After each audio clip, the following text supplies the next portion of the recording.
welcome to Corinne's Picks. I'm your host, Corinne Basabe. Today we have a wonderful artist, painter.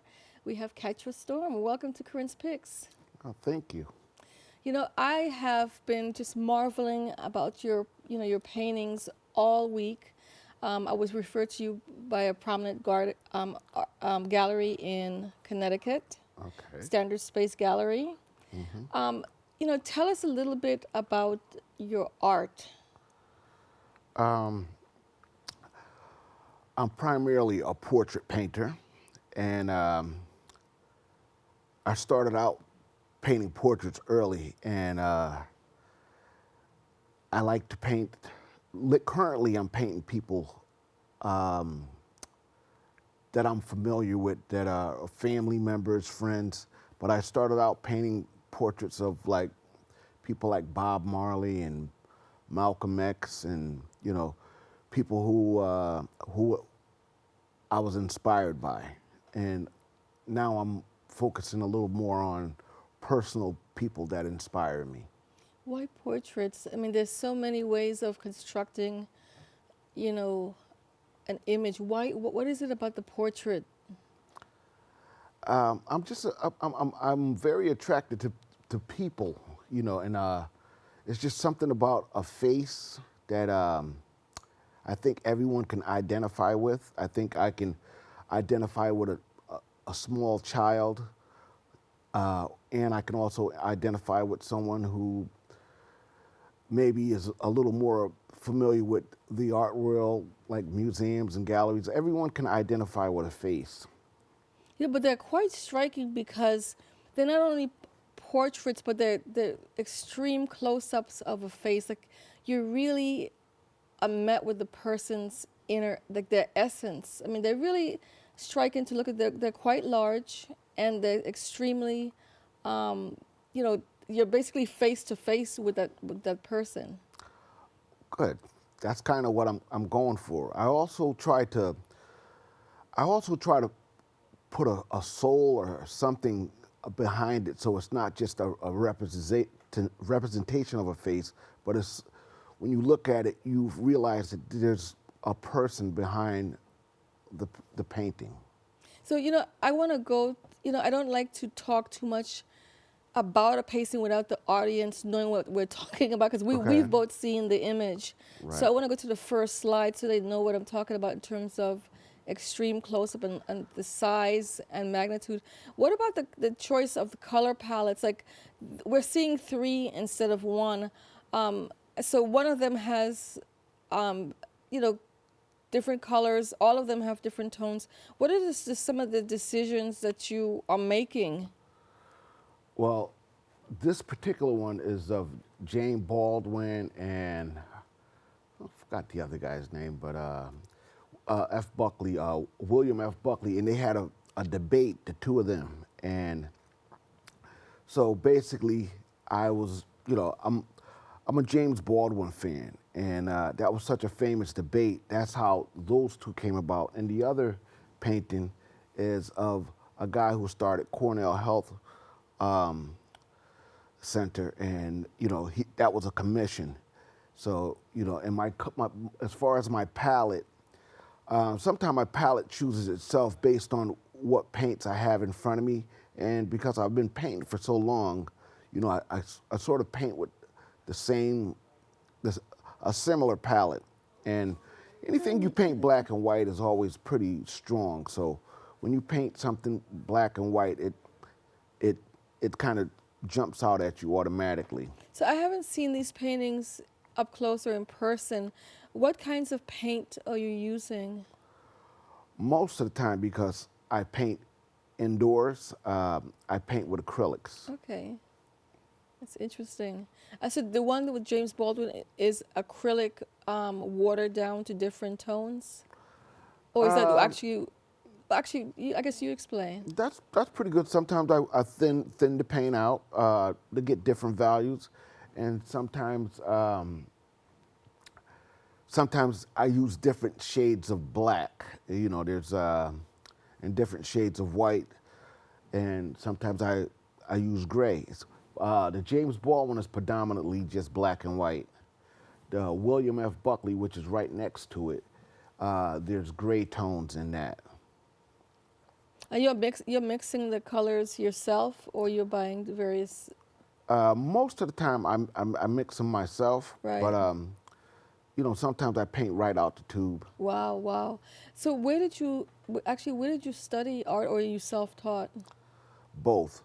I was always passionate as an artist.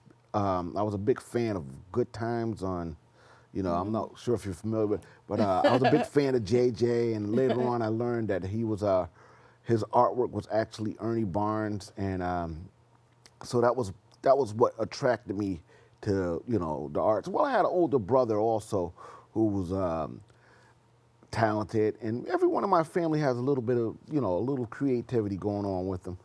But as I grew, I just, you know, it was, you know, people recognized that I could draw, and everyone would say, well, you know, can you draw this album cover? Can you paint this album cover on the back of my jacket?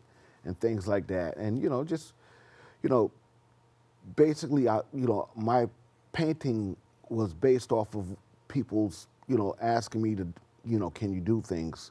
And sometimes I'd make money off of it, which would inspire me a little bit more. I And bet it did. yeah, so, you know, over time, you know, I just, you know, I personally kind of gravitated towards painting portraits. So let's look at the next one. I want to make sure I get through a number of your paintings. Tell us about some of the decisions Well, that you this made is in a terms friend of of creating mine this named one. Tracy Sherrod, and some kind of way I came across this photo of her, and I just thought her hair was so interesting, and it, you know, and it just did all kinds of movements, and I just, you know, I wanted to. I don't even think she's actually ever. She doesn't even know this painting exists, but you know, I was just attracted. She's a good friend of mine. She's a good person, and you know, and I love the hair. The hair is fabulous. Thank you. Okay, can we see the next one? Okay, this is a friend of mine's. His name is Andy Yasgar, but his artist name is Sket Okay, One, okay. and he's a toy maker. He's also an aerosol artist, and me and him grew up together, and we went to the same art school up in Boston, Which art school is that? the Museum School of Fine Art. Wow, wow. And we went to school. We went to school together, and then went to art school together. And basically, I spoke with him, and I told him to send me some pictures. And I collect some of his toys as well. What kind of toys? I don't know what they would be called except vinyl toys. I know that there's something called a dunny, and but he makes his own toys. They're very interesting little things. They're toys for adults. Huh. And so I did a portrait of him posing with his toys. So what are, like you told me that some of your heroes is like James Baldwin, you know, to name a few, but in terms of painting, whose art are you really inspired by? Like, who are some of your favorite artists or your people who have inspired you? This artist, one of my first artists that inspired me, aside from Ernie Barnes, was a guy named Leroy Neiman, who painted a lot of athletes, and they used to give out these free posters when I was a little kid, and I had one hanging up on my door at Burger King. Another one is Paul Goodnight. I got familiar with his artwork on the Fresh Prince of Bel-Air, and I actually got to meet him and his daughter and a bunch of other artists from this group, I want to call it Afro Cobra, up in Boston. Ronaldo Davidson. I mean, the list goes on, but I think my style, if you really look at it, you could see the influence. And another lady by the name of Alice Neal. And you know, just a lot. There's a lot of artists that have inspired me, you know, throughout my art journey.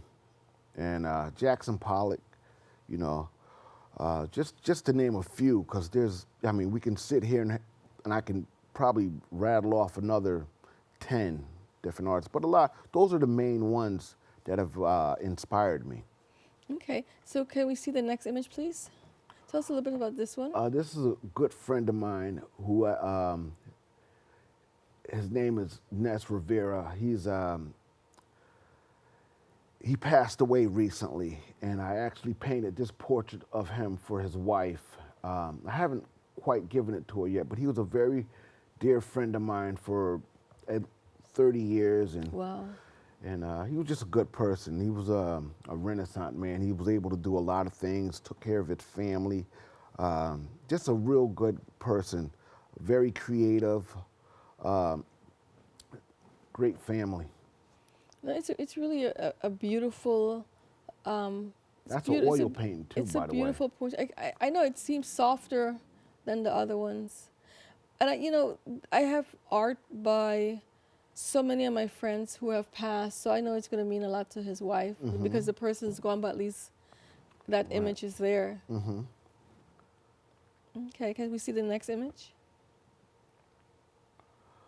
This is a friend of mine's mother. She passed away, and it's my friend John's mother. And I had gotten this image and a request to paint this image a few years ago, but when my mother had passed away, almost a year ago today, she passed away on the 23rd of December. It inspired me to paint his mother. And I got into painting his mother, and it turned out nice. I never met his mother, but he's a great person, great friend of mine, and hopefully I can get him that painting, before the end of the year. So why did you choose to photograph it with the cat? Is there a reason? The cat just happened to be walking around. Is that your cat? Yes. You got a ginger. Yep. Okay, and I noticed that did you take the photo? Did they give you that photo of his mother, or did you take a picture of her? A friend of mine emailed it to me because I was asking for pictures. Okay. Very interesting. What are some of your challenges in constructing some of these images in terms of maybe lighting, in terms of just getting the right feeling for the portraitures? Well, one of the things as far as a likeness, I've been doing it so long, that's gonna come one way or the other. One of the things that I like to do is I like to try to find a soul. Like I try to have when it's just me and the paint, I try to have a conversation with it, and I try to understand what that person is feeling or saying. And it's important to me for when a viewer sees the painting that they feel something, and I don't want them just to, because nowadays there's tracing machines out there, and pretty much anyone could, construct a painting. It's basically a tool for artists and people who want to be an artist. But I know that anyone can paint a painting, and I want to paint a painting that makes the viewer feel like there's a soul behind it. Like this is and if you see 5 paintings in the room, I want you to feel like each painting has you can have a separate conversation with them, because The painting we just saw, I noticed that the areas that are darker, are you trying to pull us back, pull back a little bit, so that he seems a little bit more mysterious or in thought, or you're trying to make us think about him a little bit more? Because even his eyes are a little bit obscured. well, this right here is it's a painting in progress. Like it's actually, I can see my shoes in here, so I drip paint a lot, and he's actually on the floor. And Wow. and this is, you know, so at this point, it's a work in progress. It's really funny because I think I would consider that a successful painting already because of the dark versus light areas and that Hmm. you can't really see certain parts. Yeah. It Well, makes you work a little bit harder. well, that's good. Okay. That's good. So, we've been talking to Katro Storm, this remarkable painter. We're going to do a short break for some PSAs and then we'll return.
Welcome back to Corinne's Picks. I'm your host, Corinne Basabe. We've been talking to a remarkable artist, Katro Storm from Connecticut, and we've been diving into his paintings. Let's look at another painting so that we can give the audience who's just tuning in a taste of what you do. Oh, that's my brother visiting my studio in New Haven, and yeah, he. That's probably the first time he's seen an abundance of my artwork, and he was one of my earliest inspirations. Him and a bunch of his buddies used to sit at the kitchen table, and they all could draw, and they used to draw. But I was too little to hang out with him. But anyway, God bless the dead. He passed away a couple of years ago. But he got a chance to visit my studio, and that's what's going on. If you look over there, there's another James Baldwin up in the left-hand Yeah, corner. I see it. I see it. Those are some of my favorite, actually. Yeah. Because I don't know. I can't say why, but I like I like black and white paintings for some reason. Me too. Because it blurs the feel between. It's almost photographic in some sense, but it's also a painting. You get the same feel. Hmm. What are some of the what are some of the challenges that you think you face as artists? Um, surviving and being able to paint because it's a tough world. If when like I've dedicated my life to the arts, and to be able to afford to live, be able to afford to have a roof over your head, be able to afford things as an artist is a daily challenge, and it's both a blessing and a curse because some people who are very fortunate, they they're able to paint paintings, but they don't have the struggle or the pain that comes with making of a strong painting. Because if you think of music, some of the best music it comes from a deep place like blues or R&B or rock and roll. I'm talking about Chuck Berry type of rock and roll. It just comes from a deep place in your heart. And being in the struggle of an artist, I prefer to own a mansion and a yacht, but because I'll probably never achieve that, because it's really not really my goal. But it allows me. I can get a little pain out. I get a little pain out from painting. It becomes my therapist. I often, I often have the same question because, I'm a painter as well, and so many series that I start because I'm trying to figure out something or explore another idea, it always seems to be interrupted because of, I go in and out of employment, and I've always wondered what could I have carried that series to, like what would have been the end result. Like I always, by the time you start working or doing these other things to earn a living, it interrupts that series and then you're on to another series. But I always wonder intellectually, where I would have gone with certain ideas. Well, I just try never to stop painting. I try to paint every day, and if I'm not painting, I'm thinking about painting. If I'm not thinking about painting, I'm at a museum or art opening. I mean, my life evolves around the arts every day. Well, how would your art have changed if you were heavily funded? I have no idea. I see people who are heavily funded, and they sometimes I catch them when they realize that, my pockets aren't as deep as their pockets. I catch them sometimes looking down on me, which is okay too, because they could do whatever it takes them to get to the next day is fine, because I'm all about this art stuff. I'm Well, I think dedicated. people don't realize there's two aspects of art. There's the learning the skill and practicing your talents as an artist. But there's the other side of art that's very much takes equal effort, which is the business side in terms of being able to be a salesperson, being able to be a publicist, being able to market your stuff on social media. That takes as much time as it does, actually being a painter, because I've had to balance both things over the years. Absolutely, absolutely. You have to wear many different hats to be an artist, and you kind of you live and you learn as you go along. If you're fortunate enough to get some education in some of the business, that's great too. If not, you'll figure it out. I mean, if your passion is strong enough, you'll figure it out. Sure. So let's look at another image. We have like 4 minutes left. Okay, that's a mural that I did in North Carolina. That's my mother and my aunt. And they came to visit me every single day while I worked on this mural. And it's a place called Penn's Grill in North Carolina, in Whiteville, North Carolina. Why horses? Well, from what I hear is that place, first of all, I was hired to paint the horses, but I heard that they used to have mules there a long time ago before it was a restaurant, and that's what they were interested in me painting. Okay, can we see the next image?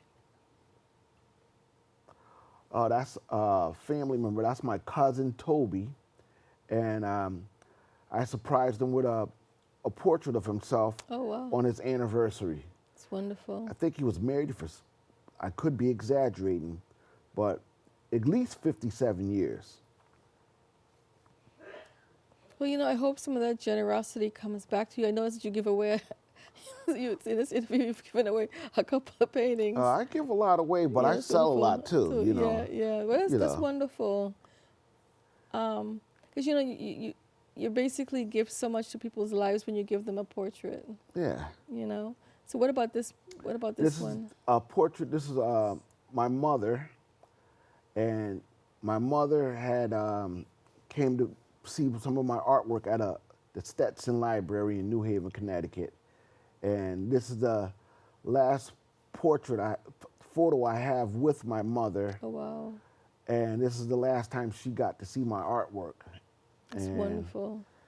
And that's what that picture's about. And I ended up taking this photo and I made I did a portrait of my mother. I don't know if I gave you that image. Oh, I wish or I not. had that one. Yeah. So tell me a little bit about the future. How would you like to challenge yourself in the future? What's the next thing for you? I would like to do at least twice as many paintings as I painted last year. And I would like to, I think it's very important for me to have my work seen by as many people as possible, but especially the underserved people in the community, because they don't always have the luxury of seeing an artist and an artist of color. So I have I have a need to a personal need for everyone to see my art. I want my art to be seen by as many people as possible, especially the underserved. I'm not sure if I answered your question. Okay, you know, I am so delighted and honored that you Corinne's picks, and hopefully we can do this again. Thank you so much for being on Thank the you. show. Thank you very much. Thank you. It was a pleasure.